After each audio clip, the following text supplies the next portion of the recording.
Sa kaugnay na balita, sinalubong ng samut-saring kilos protesta sa Campo Aguinaldo ang pagbisita ni US Secretary of State Antony Blinken at Defense Chief Lloyd Austin. Sigaw ng mga militanteng grupo, palayasin ang mga dayuhang tropa at ibasura ang Military Defense Agreement sa pagitan ng Pilipinas at Amerika.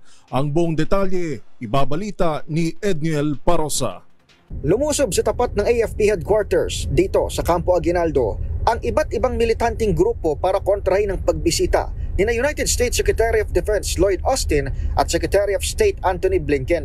Tangan ng kanilang mga placard at tarpaulin, panawagan ng mga progresibo ang pagpapalaya sa tropa ng Amerika at pagbasura sa EDCA at Mutual Defense Treaty. Ayon kay Mong Palatino, Secretary General ng bagong alyansang makabayan o grupong bayan, isinusulong lang ng Estados Unidos ang kanilang military agenda sa Pilipinas. Kasama ng bayan sa rally ang kilosang Mayo 1, Alliance of Concerned Teachers at League of Filipino Students.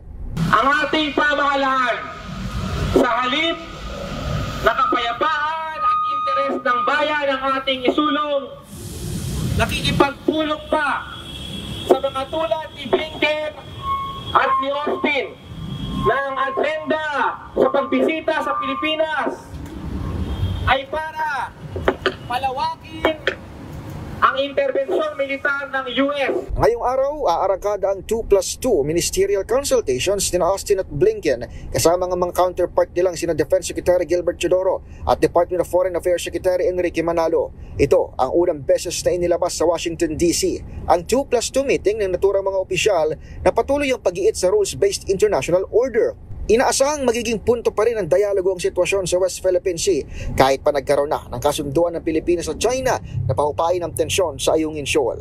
Mahigpit ang seguridad sa Campo Aguinaldo na maliban sa saradong gate na pinagdausan ng rally, suspendido na ang camp access para sa mga sibilyan. Para sa MBC TV Network News, ito si Edniel Parosa. Una sa Pilipinas, una sa Pilipino.